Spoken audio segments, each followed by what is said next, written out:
And we're back. And we're back. Okay. Hi everyone. Welcome.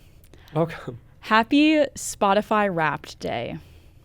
Oh yeah. Do you know about Spotify Wrapped? I do. It like tells you about your songs and stuff. I don't use Spotify, so. You don't use Spotify? No. I thought you did use Spotify. Not really. Oh, well, happy Wrapped Day to all who celebrate, myself included. Apparently not Justin. That's sad. What do you use then? Apple Music? Well, because I don't pay for it, and I hate the ads. Because I have I have CDs, and I'd rather just listen to a song without ads. It like breaks up the flow of the album. Wow, what a purist. Or you could just subscribe to Spotify and listen to any music that you want, and any music from the past or any music from the future that will ever come out. I know, but the problem is, so our car is always like one generation behind connectivity. You can get an aux. Can you not? Do you not have an aux? No, because I have the stupid, I could get the aux connector into the iPhone. I have the iPhone right before aux. Or so I have no aux on my iPhone. You mean, yeah. So you need your dongle. Yeah, so I need a dongle. Yeah, okay. And I just don't have one. Wow. So I guess I could connect that, but I haven't. Elijah has this thing, because we drive that. It's like a 2007 Toyota, so it's very old. Do the cassette? No, okay. But he got this thing where it's like, he plugs it into the cigarette. Yeah, burner? The like cigarette thing, and then it makes like his a car radio speakers station. Like Bluetooth compatible. Oh, okay. So we've done different ones like that. I think what happened was we had CDs, and then I'm old enough now where like everything went to Spotify over the course of time. But it's like, at what point do you stop investing in the tech that you were using? Yeah. It's kind of like with buying movies and streaming now. Like, right. who's going to buy a DVD?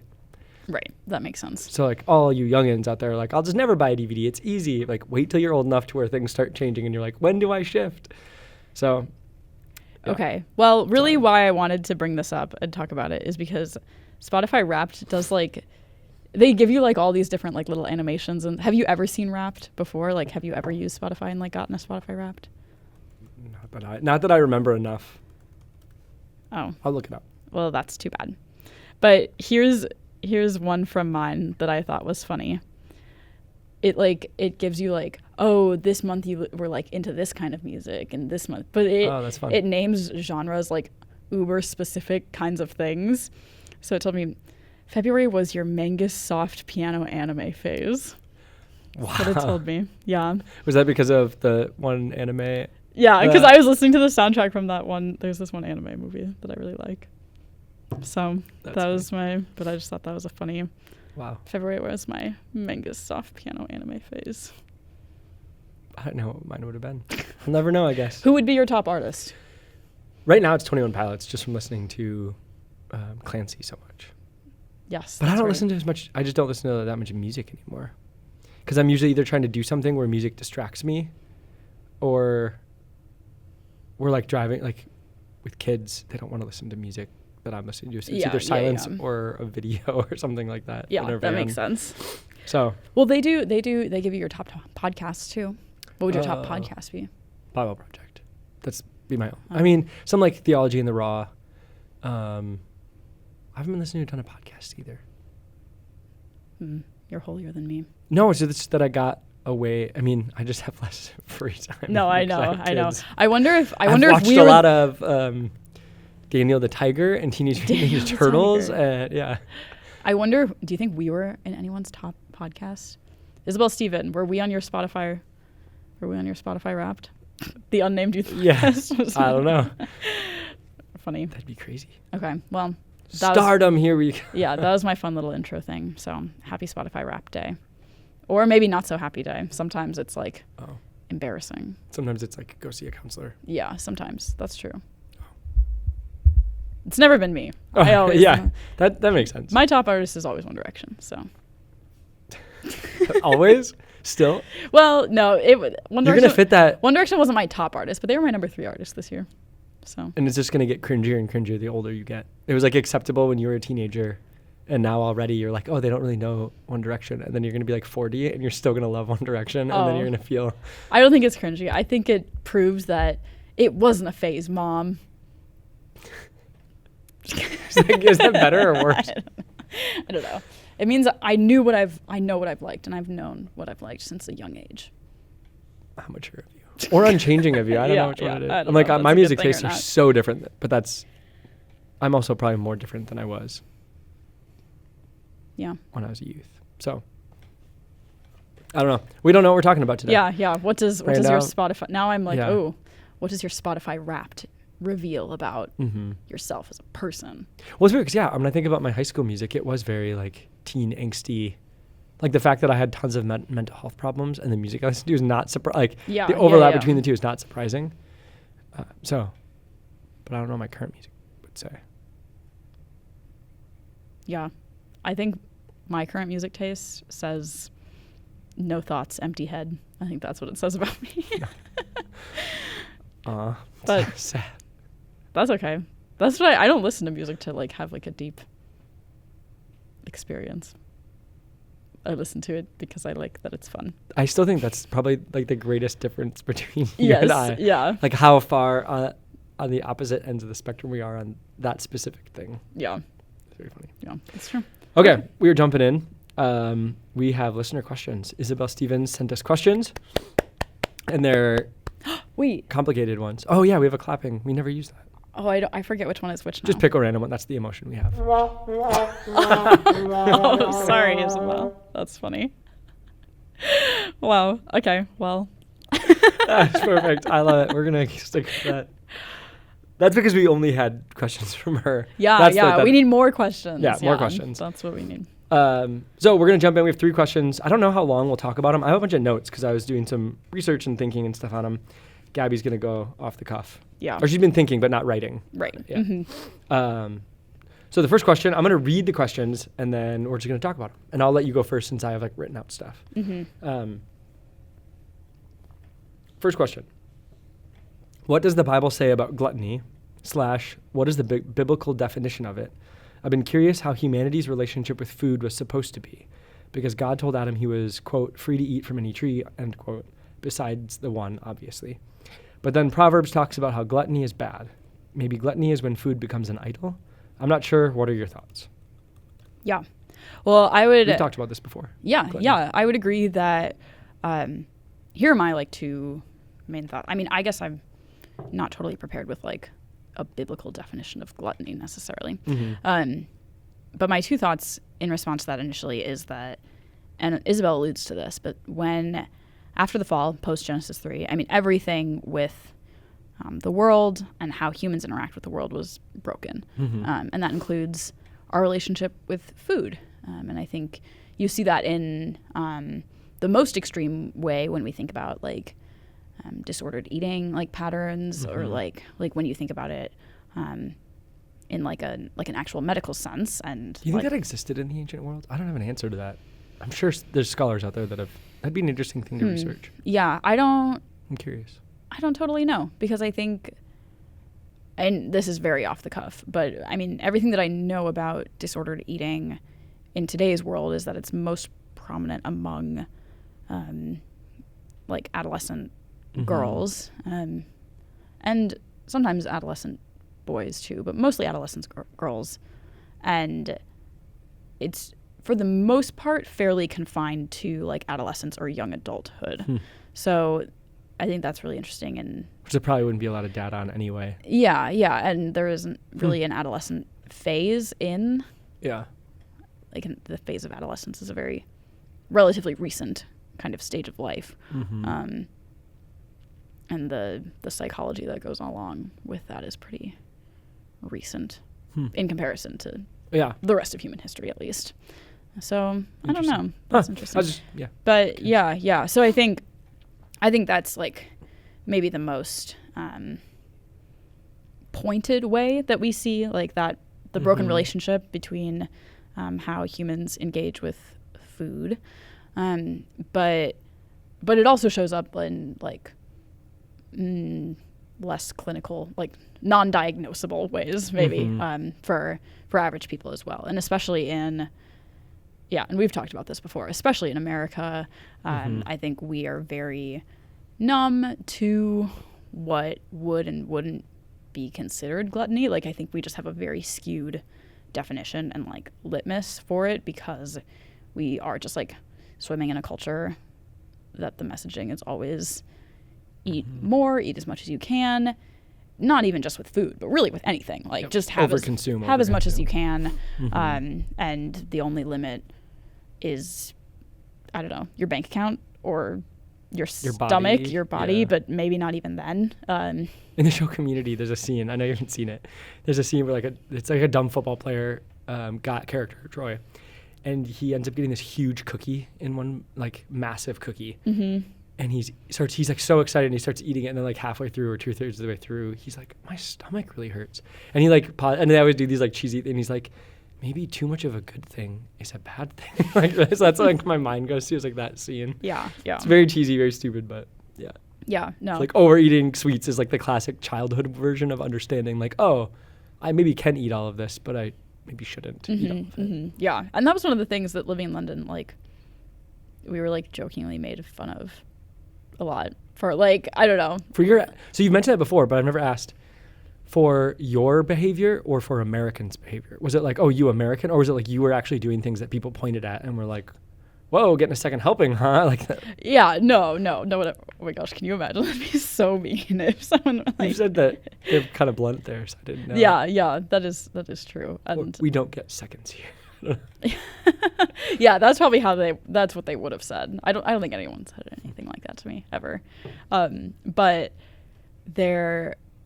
they would just like kind of make jokes about Americans like as a whole, and then those jokes were directed at us because we were Americans. Like no matter if they rang true of us or not, we were just the butt of the joke a little bit. Yeah, which is fine. We make British people the butt of the joke over here, so and you and Elijah did once you left their presence. Yeah. Oh yeah. That's mean. But yeah, and just over consuming in general was something that America was very much critiqued for over there, and probably partially because it's celebrated. So yep. It's not totally. Like oh man, we do this, but we really shouldn't be like this. It's just like a very high value. Yeah, and I don't even think most people. Yeah, it really was living over there that like actually opened my eyes to how much excess we have that we think is normal. That actually over there, like it was not normal. Like it was like, why would you need even like going to Costco or like buying things in bulk was seen as just like this very excessive, wasteful thing to do. Weird. Yeah. Well, yeah, I have thoughts. I'm waiting because you said 2, so I didn't know if that was your one, right? Yeah. Well. Or was it kind of combined? My one was like, we have a broken relationship with food. Oh, okay. My 2 is America specifically. America especially has a broken relationship, and I think we're like not even aware of how broken it is. Like even I've lived in another culture now, and now coming back, like I still don't even think I'm fully aware of like how much of my life is guided by just like the norm of over consuming. Okay, so I'm gonna lay out my thoughts. They're pretty simple, but like I'm gonna go down a path. Yeah. So the first is going to the 7 deadly sins, because I think when someone brings up gluttony, you would not bring up gluttony if it were not for the 7 deadly sins. Yeah, that's true. It's so sparse in the Bible. Overeating, gluttony, even the word, like you look it up, it's not really in the Bible much. So for somebody to go like, oh, what's gluttony? I'm really interested. Like it's because we have this category of like these sins, and it has become maybe bigger than it probably. I wouldn't necessarily say bigger than it needs to be, but I think the 7 deadly sins are why people are aware of it in a certain way. Yeah.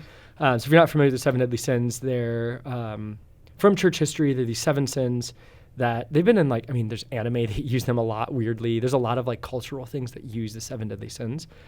So I remember reading a book. So there's a guy named Evagrius Ponticus. I had to write it down because I knew I'd forget. Oof.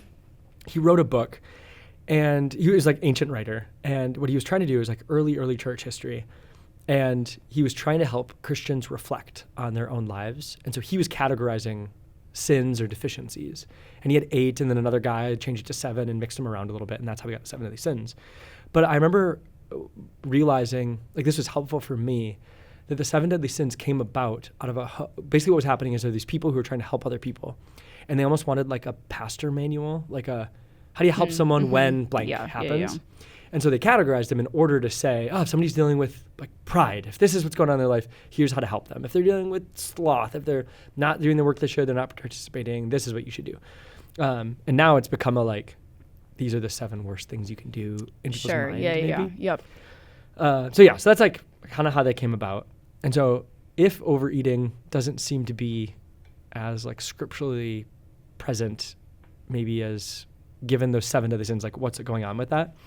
And I think trying to imagine the ancient world, it's a scarcity mindset. So again, like going back to when you said like the broken relationship with food, where I first went was famine, of how Adam and Eve were in the garden and they could eat anything. They had all the food they wanted. And even like we had talked about this when we first read the question. Isabel, in your question is like an assumption that Adam was free to eat from any tree. And that's like contrasted with Proverbs and gluttony. Almost like being free to eat from any tree is almost a license to just overeat rather than you don't have to worry about food. Like in some ways, overeating is almost worrying about food. Yeah. And so like putting yourselves in the mindset of a world where there's not enough food all the time and then think about overeating. Yeah. And so then imagine like, again, going back to like our conversation on women, imagine you're in a clan or a tribe or a community and you don't know when the next famine's going to come. You don't know when you're not going to be able to eat. You also had to store up food for winter. So I was like, we're gathering all our food. Winter's going to come and we have like this much food. I think of like zombie survival shows.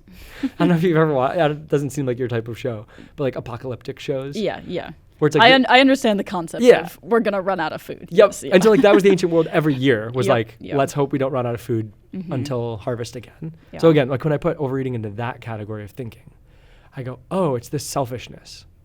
It's the idea of like, I don't even like for us, I think it's that in a muted way. Like in America, like we're buying too much food. So we're having to use all of our resources in the country to grow the food that we're eating too much of, so it's very like dulled in a way or like, yeah. Yeah. Well, now I'm thinking like, it's harder for us individually to wrap our head around. Yeah. And this is kind of tangential from the question, but really the problem isn't that we consume too much. It's the problem is that like we want what we want when we want it. Like we want food on demand. I was talking with Rachel, my mother-in-law, and she was saying that she read this book about tomato growth, and she was saying how tomatoes from the store aren't naturally they're a lot of stuff aren't naturally ripened. Yes, so they're harvested when they're green, and then they're like sprayed with a chemical to make them turn red. Yep. A lot of plants are, yeah. Isn't that disgusting? Yep. And that's why I like growing my own stuff because it does taste a lot better. Yes, and that's why when you go to the grocery store, you'll be like, why is there all this unripe food here? Yeah. And you maybe wondered why that happened. Yeah. But I think those are two different things. Because I think our overeating, again, I think like we eat too much, but we don't connect it to other people not getting food. Like we don't say, well, it's like I have so much money, so if I buy a bunch of food and eat it and throw some away, someone's not eating because of me. Or like in an ancient context, if you're in a village and you overeat, what are you going to say? Maybe they are. Well, isn't that that's like the joke, right? Oh yeah, like they're starving children. They're starving. Yeah. Yep. Yeah. So it's almost like because people might not be eating, you should eat more, which makes no sense anyway. So again, I don't think in the ancient world it was seen as like a health issue of like, oh, you're physically unhealthy because you're overeating. Although that existed, I don't think that was the primary way. I think it was primarily a like you're taking from the community more than you need. So I think when you start to put overeating into that, which again is maybe really different than what we think about it, then it kind of becomes a prime example of selfishness. Like I imagine I have 2 little boys, and anytime there's something like sweets, William, who's the older one, will be like, well, I'll take 4 and give Lincoln 1. Like that's not sharing. Yeah.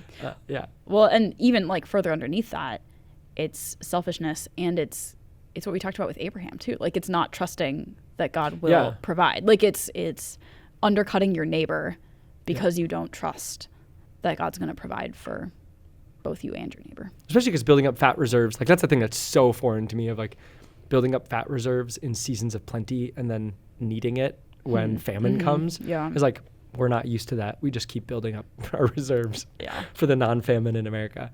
So it's just like I think we just live so differently than they used to, that's an interesting sin to have to connect. Not that it's not there, not that we don't need to think about the way our food, we treat food, but I just think it's a weirdly further one than most other sins are. Like, I think a lot of the other sins are kind of like, yep, it's exactly the same as it was back then. Yeah. Or I think this one's uniquely different.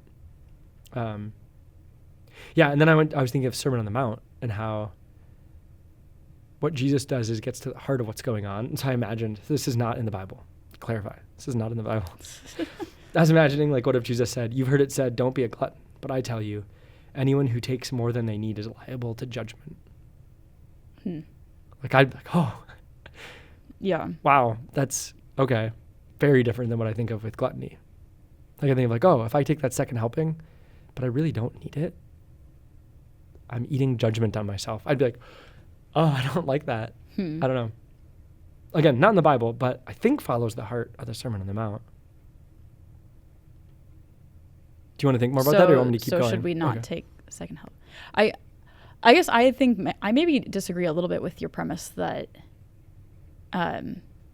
it's different from what it used to be, because to me it just feels way more inflamed than what it used to be. I should say the weird part is that it's similar to kind of the old question of like, should I buy an iPad if it's built off of slave labor?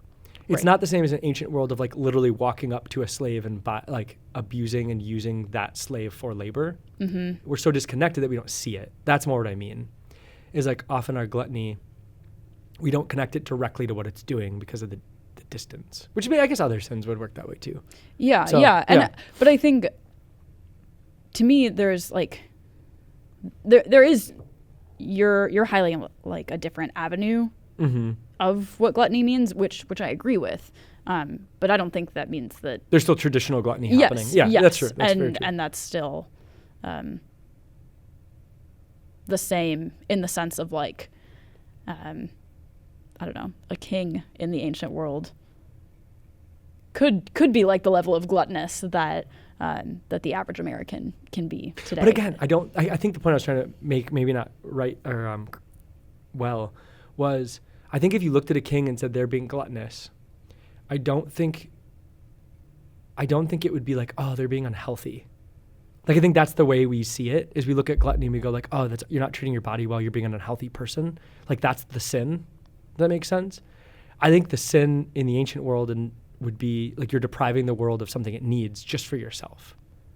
You're over-consuming so that other people go hungry and you're having way more than you need. But I don't know, maybe you... Sure. I guess to me, I don't think of gluttony as I'm sinning because I'm like not treating my body well. I mean, that is an aspect of it. But to me, when I think about gluttony, I'm like, I'm sinning because I'm exercising zero self-control. Oh, okay. Because I'm seeing the shiny thing in front of me. And I'm saying, I want it because it's shiny and I can take it. Fascinating. That's helpful. I don't know. That's what I think about when I think about gluttony. Which then when you think of fruit of the Spirit, and that self-control is a part of following Jesus. Yeah, that makes sense. Yeah, like because I have... Like gluttony is having the power and ability to take whatever you want and taking it even if you don't need it. Okay, so that actually connects really well. So we've talked about this before, the Didache. Yeah. For our listeners who maybe don't remember, our like 3 listeners, the Didache was an early text, one of, if not the earliest, ancient Christian text that is not in the New Testament. And I think I've brought up this line to you before. But most of the Didache, it starts out and says there's a way of life and a way of death, and the way of life is basically following Jesus. And then it says the way of life is this, and it just lists a bunch of Jesus's quotes. But what's startling is there's a couple that aren't in the Gospels. So there's a couple lines where it like sticks out to me because you're like, oh, I've never heard that before. So don't know if it's a tradition of like people said Jesus said it, or if it was just wisdom from Jesus' followers. So take it in the same way that you'd maybe even take like a C.S. Lewis book or something. Yeah, like just wisdom from a Christian. Yeah. But like some of the earliest Christians, one of the things they said was, woe to him who receives. If a needy man receives charity, he's blameless. But anyone who is not in need will be called to account for why he accepted it. And being imprisoned, he will be interrogated concerning his actions, and he will not be released until he has repaid every last penny.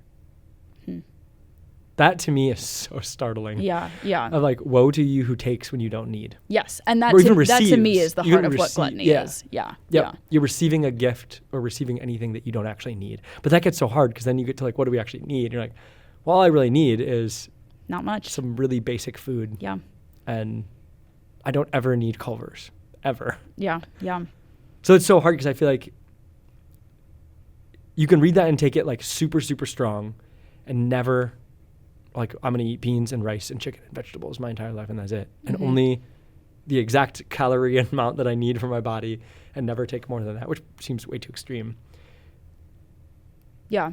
But it seems, yeah. But, and many words, and many of Jesus's sayings are like that, where it's like when you just take them on their own, it's like, oh, wow. That's that's really, that's like really strong language. And they're meant to like shake you. Yes. And that's part of why Jesus spoke the way he did, was it is to like almost like wake your heart up to the reality of like, where am I doing this thing in my life that I need to not be doing anymore? Yeah. Yeah. But also like when you read some of those sayings of Jesus and read them in balance with like the rest of scripture, there's often other parts of scripture that not contradict, but like give a more well-rounded idea to like, okay, we're not necessarily meant to be monks where we like totally cut off all these different things in our lives. But in the context of this, like I think the context of this probably would have been a community of likely poor, disenfranchised, hurt people who, I mean, even like the gatherings that Paul collects for the church in Jerusalem.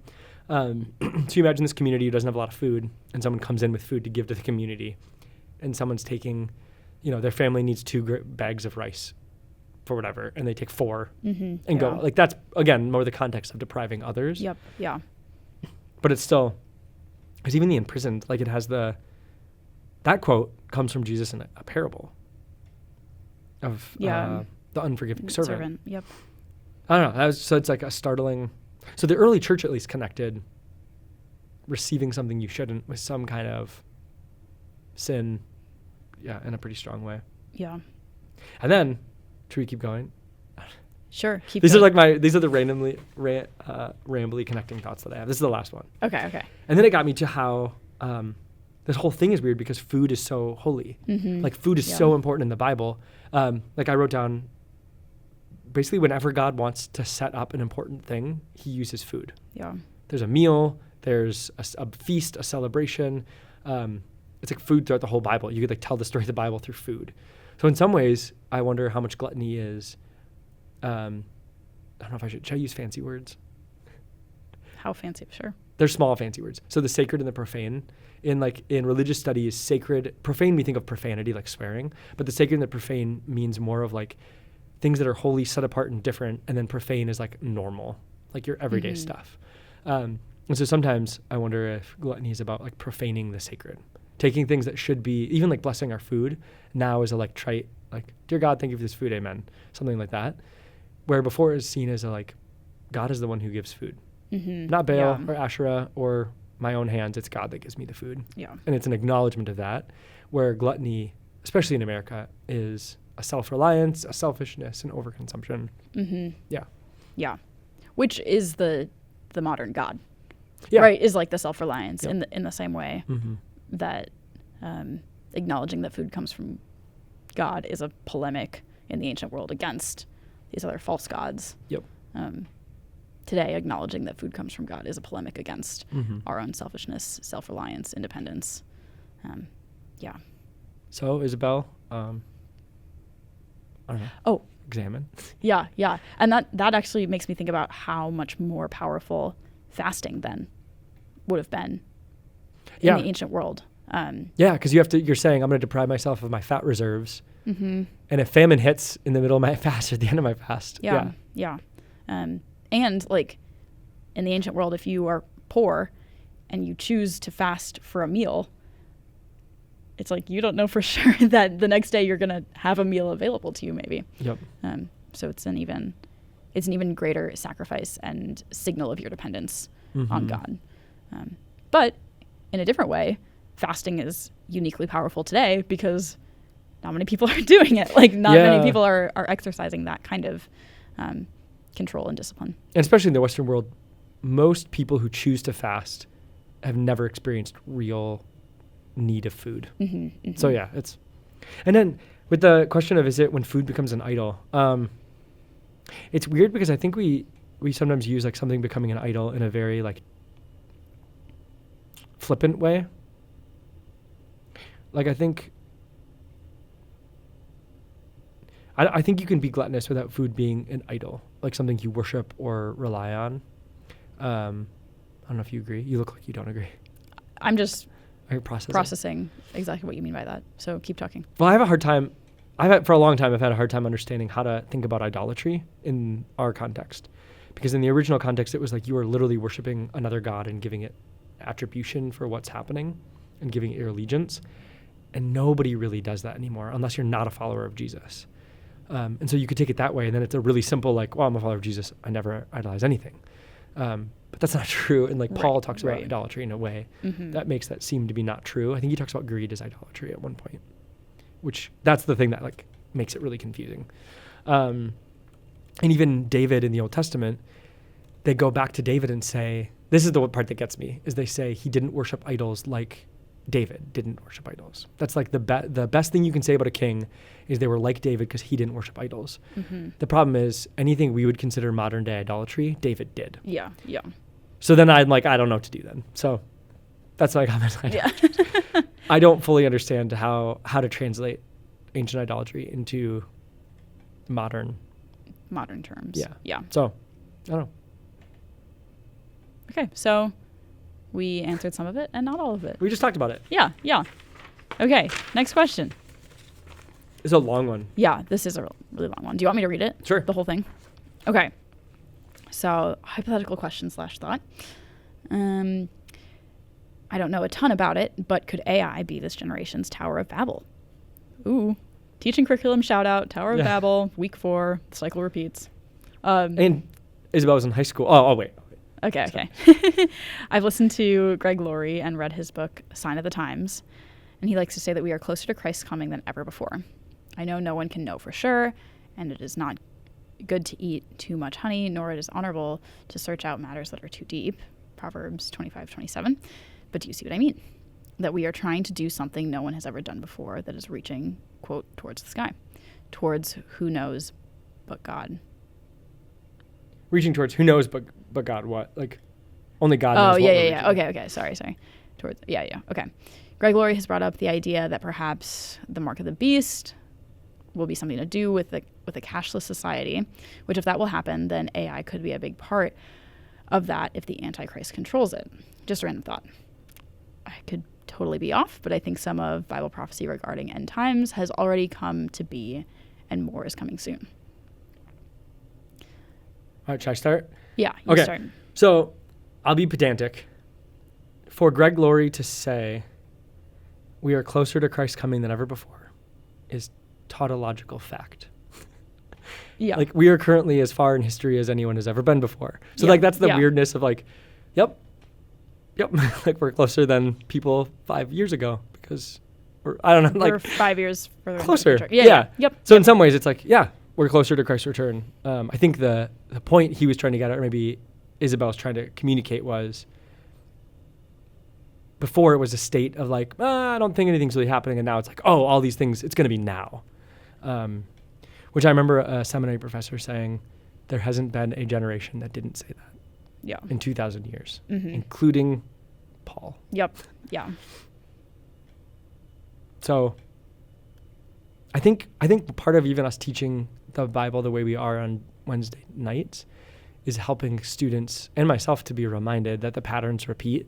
And so basically when we look at something in our world and go, this fits the biblical pattern, and be like, yep, and it has been for 6,000 years or whatever. Yeah. And we won't know. So that's my thought on the like, are we closer? Is it gonna be now? That kind of thing. I don't know if you have thoughts on it.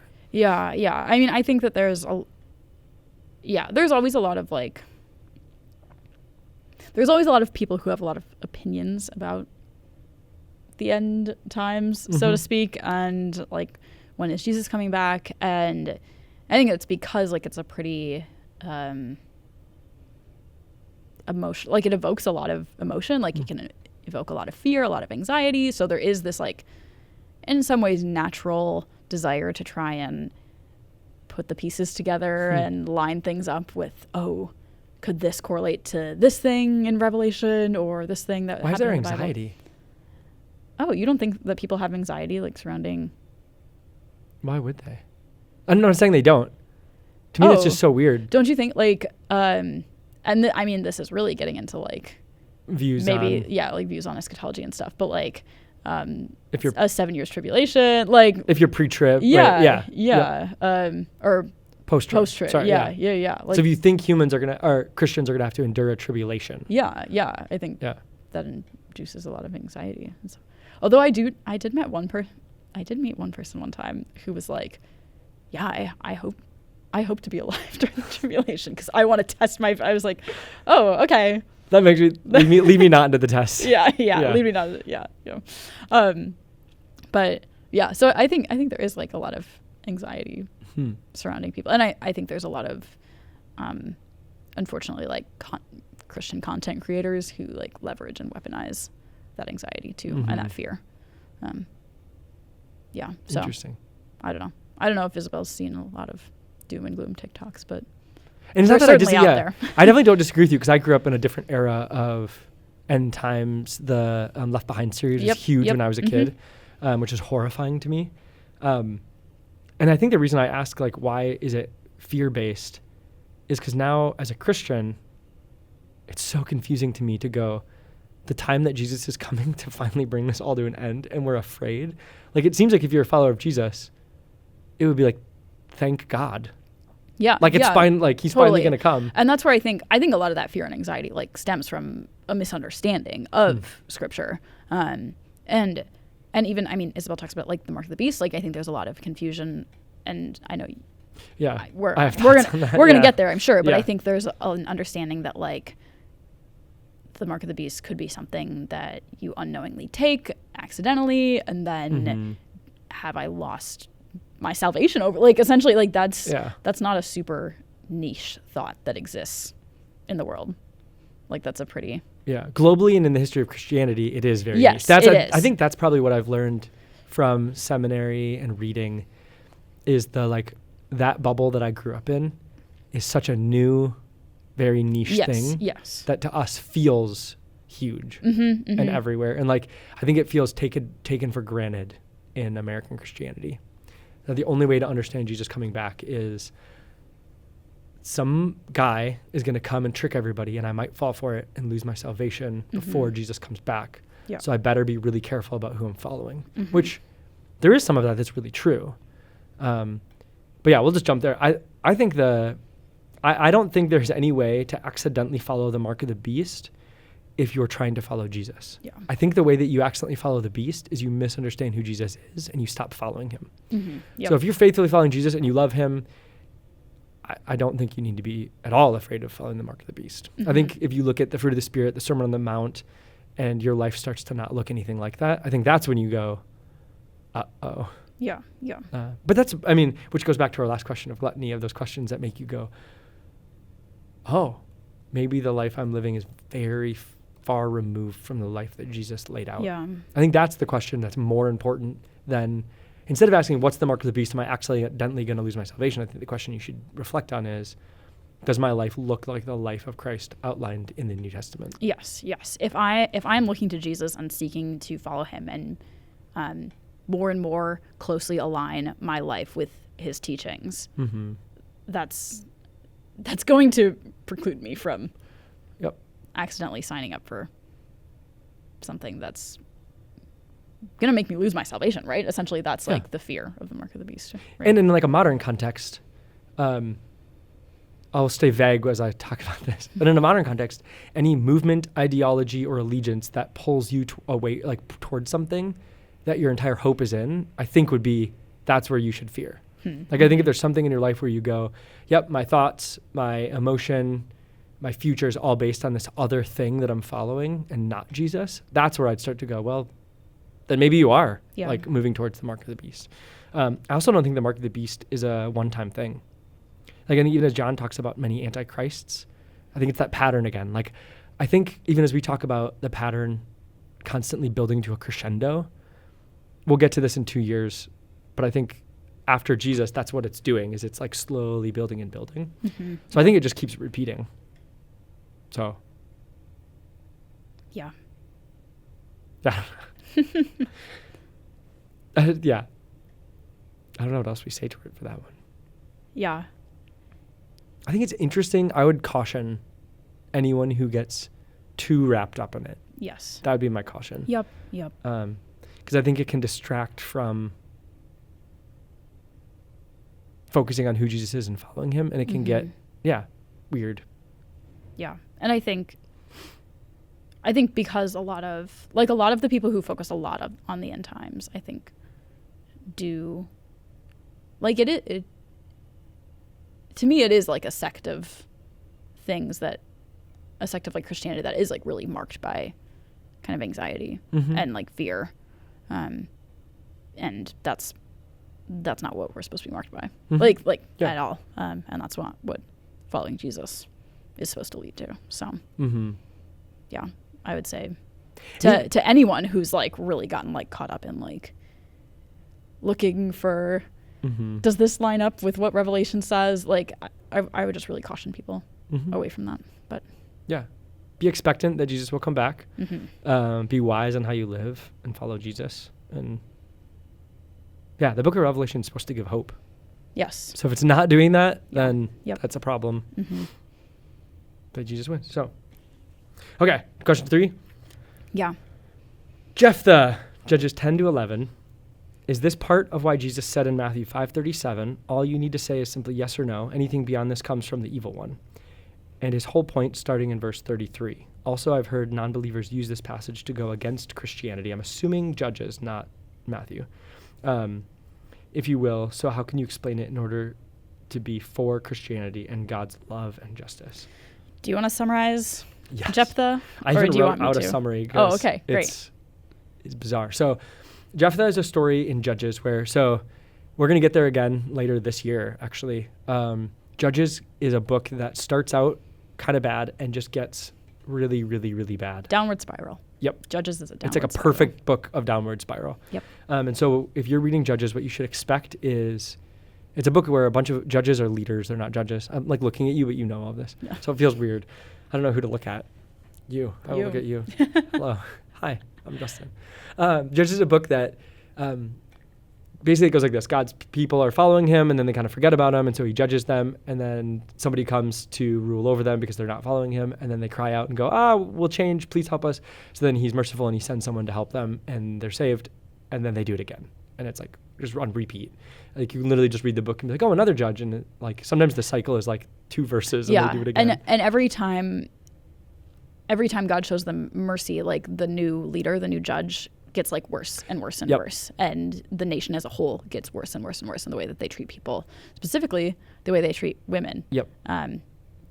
Is like kind of a benchmark for how well they're doing. So like at the beginning with the first judge, there's like a really wonderful story about like a wise woman who's like trusted and like it's great. And then by the end, they're doing horrible, awful things to women. So yeah, and this is like getting near. It's like 2/3 of the way through.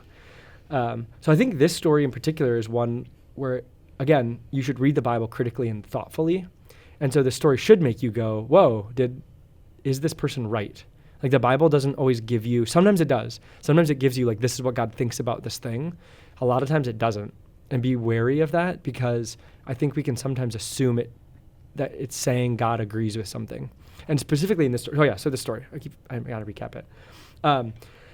So there's this army and this guy named Jephthah goes out to fight the army and he's about to go out to fight and he wants to win. And so he vows to God, like if you let me win, I will sacrifice the first thing that comes out of my house when I get back from war.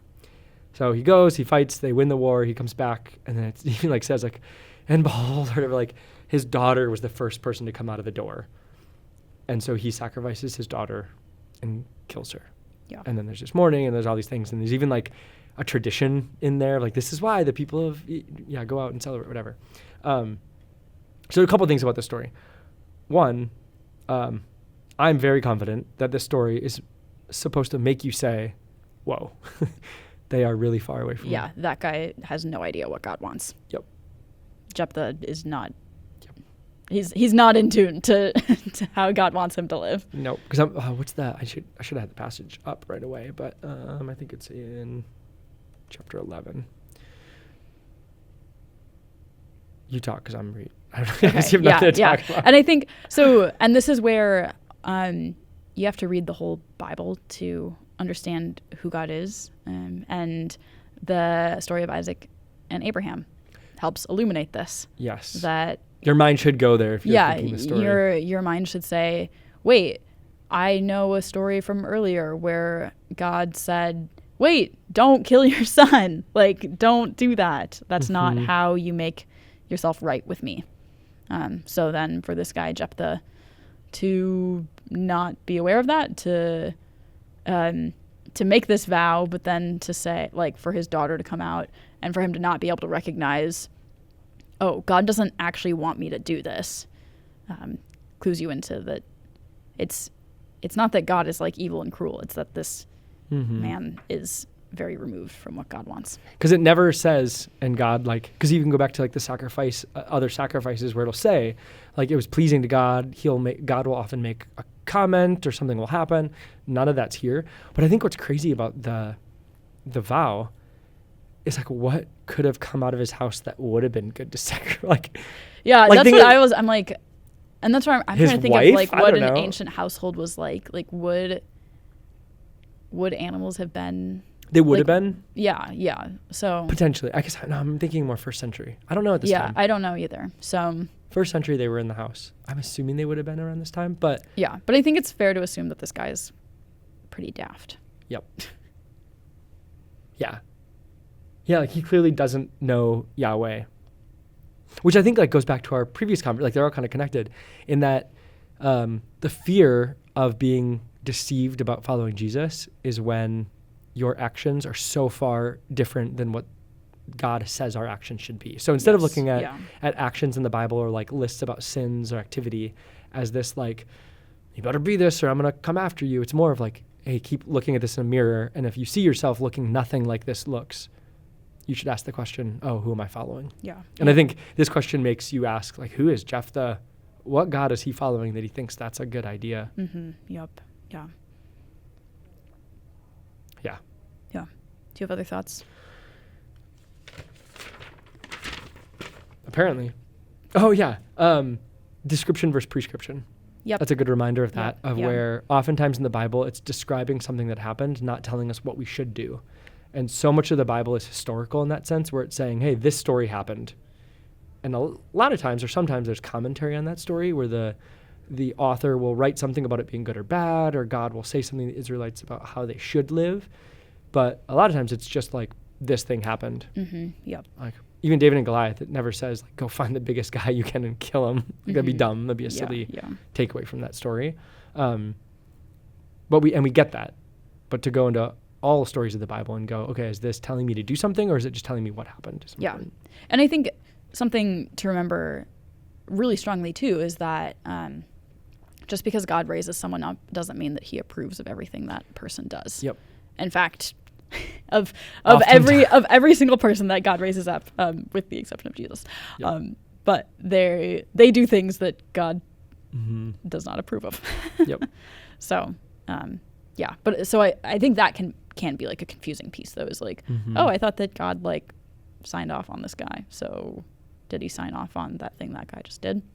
And I do think Abraham and Isaac like intertextually answers that question. Yep. Yeah. Like I think if you know the story of Abraham and Isaac, which everybody who is reading this would have in the ancient world, they would have been like, that's not the kind of God, that's Baal. Yeah. Or Molech that you sacrifice. Like that's one of the main things when we get the next books of the Bible that talk about the kings.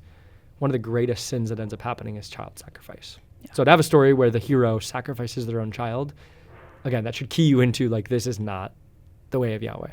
Yeah. Yeah.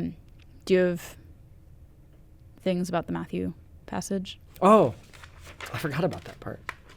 Why don't you talk about that? I do. So I love this connection that you're making. Like, I love that you're reading the Bible and are saying, oh, I wonder if this has anything to do with this other part of the Bible that I read. And I'm not saying that these two passages aren't connected at all. They could have some kind of connection that I'm not totally aware of, because I think we can agree that Jephthah was foolish to even make that vow in the first place. Like, that was just a foolish thing for him to say. But in Matthew 5, when Jesus is talking about all you need to say is simply yes or no, do you want to pull that up? Do you want to read that in context a little bit? Yeah, I'll read the whole chunk. Again, you've heard that it was said to the people long ago, do not break your oath, but fulfill to the Lord the vows you've made. But I tell you, do not swear an oath at all, either by heaven, for it is God's throne, or by earth, for it is his footstool, or by Jerusalem, for it is the city of the great king. And do not swear by your head, for you could not make even one hair white or black. All you need to say is simply yes or no. Anything beyond this comes from the evil one. Okay, yeah. So basically, in the context of Jesus' time, one of the things that people would do is they would make vows, but they would try to make them like kind of sneakily with like loopholes so that they could get out of them. If I said, Justin, I vow to you that tomorrow I will bake you cookies and bring you cookies, and if I'm like not really certain if I like actually want to do this or not, and I maybe want to back out of this vow, what I would say is, and I swear to you by the temple, instead of saying, because it was kind of seen as like, oh, if I swear by God, then like, oh, God's gonna like really hold me on the hook for that. So if I break that promise, if I break that vow, then I'm gonna be in big trouble with God. So but if I just crossing your fingers. If I just swear by the temple, you can trust that it's like it's got some kind of authority, right? Like God lives in the temple, so that's like I'll probably do it. I'll probably do it, but if I don't follow through, then it's like it's not that big of a deal. So what Jesus is saying here is he's like, whatever you swear by is God's. Like the temple is God's, the earth is God's, your own head is God's. Like there's nothing that you can swear by that God doesn't have authority over. So don't make this promise and swear by something with quote unquote less authority because you think that you can get out of like fulfilling your word. Either do what you're going to say or don't say that you're going to do it. That's what Jesus is saying here. Yeah. I think if anything, Jephthah's story is more related to, I did this as a kid all the time, where you say like, God, if you do this for me, I'll never do this again, or I'll do this thing or whatever. Yeah. I think that's probably more the modern connection, or I don't even know if that's just like a human nature thing, what it is, where we think we can like bargain with God. Yeah. Like, yeah. Which I also think is sad because in this story, it's so clear that the thing that Jephthah's sacrificing is probably a good gift, or is a good gift from God. Yeah. And so how many times do we offer up to God something he doesn't want us to offer up? Yeah. Yeah. To get something we want that maybe he doesn't want us to have. Yes. Yeah. So that's a little bit different than being like a person of your word. But yeah. And if anything, Jephthah was almost like trying to manipulate God. Yes. Like that kind of vow is a manipulative kind of vow. It's like divination, like a, yeah. God, well, you do for me, I'll do for you. Yeah. Yeah. And reflective of other cultures where it's like, yeah, God, if you like, I'm going to sacrifice this to whatever false God. And then maybe that God will give me what I want. Yep. So. Which was what child sacrifice was. Yep. Yeah. And I think the other thing that we don't often think of is child sacrifice was often related to winning war. Like sacrifice in general was related to winning wars. So that's also a connection that we don't see as closely. But I think that is a good thing to think about. If you do that, which again, if you've done that, I've done that. I did that a lot as a kid.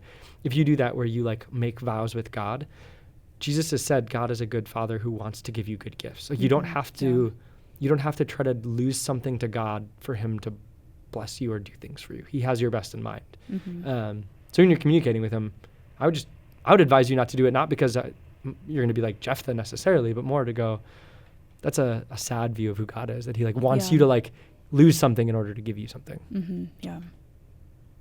Just ask. Yeah. That's what Jesus says. Either a little bit after, a little bit before this. Yes. Before, I think. No, it's after. Ask. Yeah. No, it's towards the end of Sermon on the Mount. Yeah. But yeah, these are great questions. They are. Isabel, thanks for sending them in. If anyone else has questions, burning questions that you want us to chat about, you can email us at youth@woodlandschurch.org, or we have a phone number that you can text to. Yeah, you can just text back the number. Like if you get our youth texts, right? They can just text it back. Can they still do that? I don't send texts to students every week, so. Oh yeah, we don't do that very often anymore. Get texts super regularly, but. I forgot we changed that. Our number is someone responded to a text that I need to respond to. I thought you were going to say someone said a question. Like, perfect, let's answer it live. Oh, I don't know what our phone number is. I can't see it now. Oh, wait. That's okay. Here we I go. don't know either. Here it is. 888-553-1660. So you can text us there. Otherwise, we'll keep chatting about what we talk about on Wednesday nights. But if you have questions, we're happy to answer them. Okay. We'll see you. Any closing thoughts? Oh, No. He has no closing thoughts. No. Okay. We'll see you on Wednesday. Bye. Bye.